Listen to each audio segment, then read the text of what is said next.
Well, right now, public venues are all closed. Mm-hmm. There's no sports games going on anywhere. There's no major concerts. And all my comedian friends right now are not doing any shows. Mm-hmm. And for the majority of those people, that is a lot of their money. Yes. Were you personally affected by all of your bookings suddenly disappearing? Oh, hell yeah, thousands of dollars. But as we was raised, and our parents used to tell us, save your money for a rainy day. That's embedded in my heart. And through my lifetime, it's been a couple of drizzles, and you're like, oh, it's okay, but this is a motherfucking storm. And I'm so thankful that I think I'll be able to ride this out in my lifetime until this thing gets a little better. But that's like I'm always put things in place. Like, my special that you saw earlier today called Who Raised You, I own it. It's the #1 special on Amazon Prime. I also have another special on there called Are There Any Questions? So yeah, people are doing the Instagram thing with the Cash App on the bottom, which I think is cheesy. No disrespect. Don't put me on no Instagram and have no Cash App because I ain't hurting for money like that. My thing is go to my comedy special, Who Raised You. It's different. It's not like no other comedy show. You're gonna learn something from it, and you'll be able to tell somebody else about the show. And if you're not sensitive, if you're not weak and you have lived life, this is a comedy show for you. But if you ain't got your life together, you soft, do not watch Who Raised You. I mean, it's interesting. I had Earthquake on my show Yes. earlier this year, and this was our first interview. Yes. And when I have a new guest on and I don't know them very well, sometimes I have to sort of tiptoe around certain questions and figure out how I'm going to ease into it. Yes. And one of the questions I had was before our interview, there was an interview I saw on Comedy Hype with his ex-wife. Yes. Talking about how Earthquake stopped paying child support and Yes. her and his son is now homeless, and it's just how messed up it is and so forth. So, near the end of our interview, I brought this up. And I said, do you want to discuss this? He said, absolutely.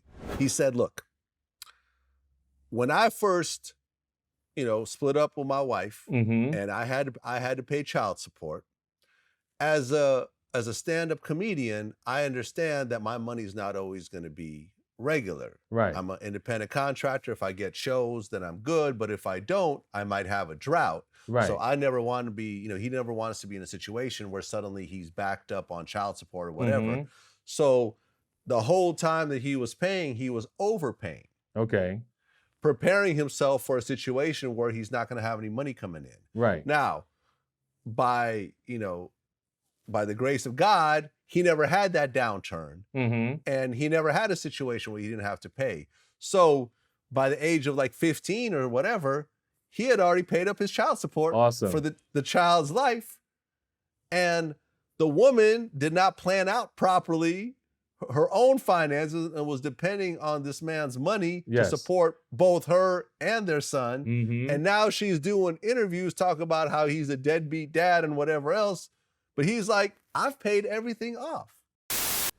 Well, in the interview, she said because you had paid off your child support a little bit early, that she felt she was about to be homeless along with your son. Well, her being homeless is not. The reason why I paid it off early, because I'm an independent contractor, as if you. Yep. You don't work, you don't eat. Right. If you have a young lady, which she is, and you know that if I mess around and get sick, I will not make money to pay her. So my thing is, let me put some extra to it so I build up some working capital. So in case I get sick, I have payments that I already paid. Mm-hmm. Thanks to the good Lord, I never got sick.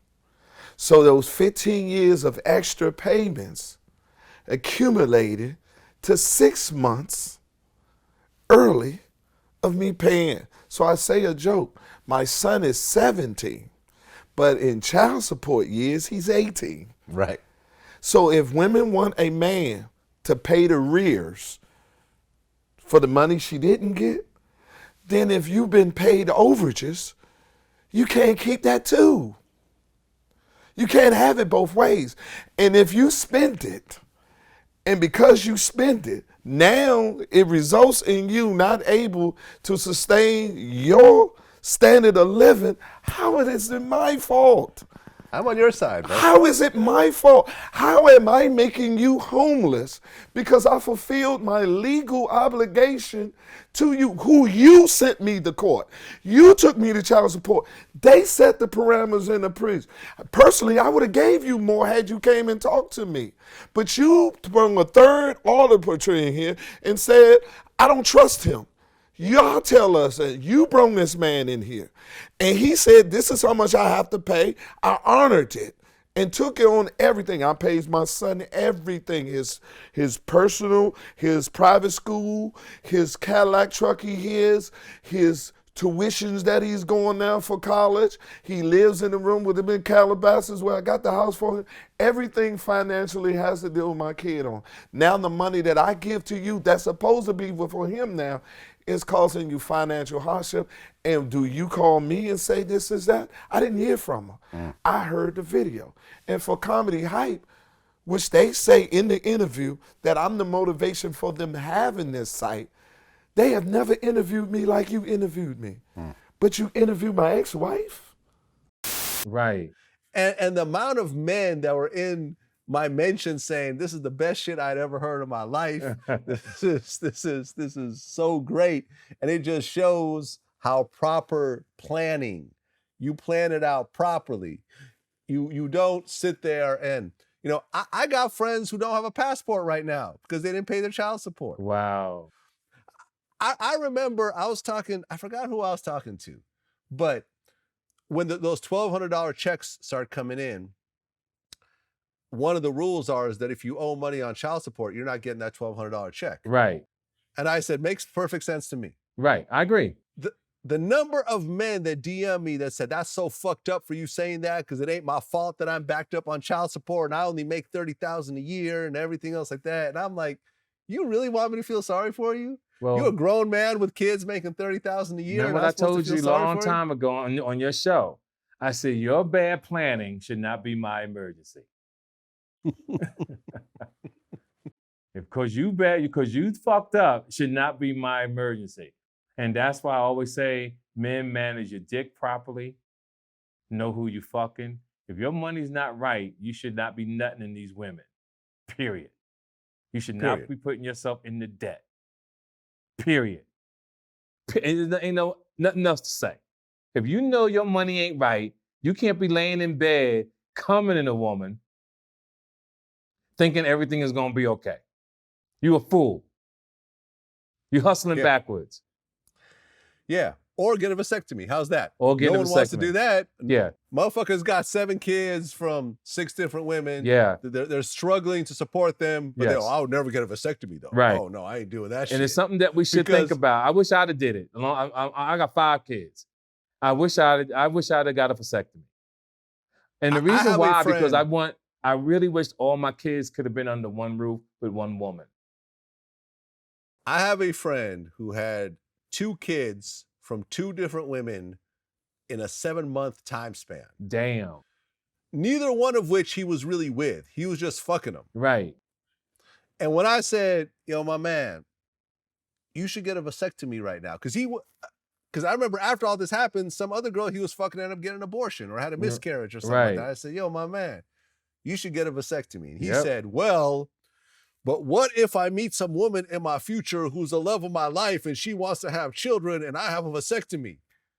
Okay, so you're going to go ahead and, you know, he lives in the hood in a fucking studio apartment as a 40-something-year-old. Man.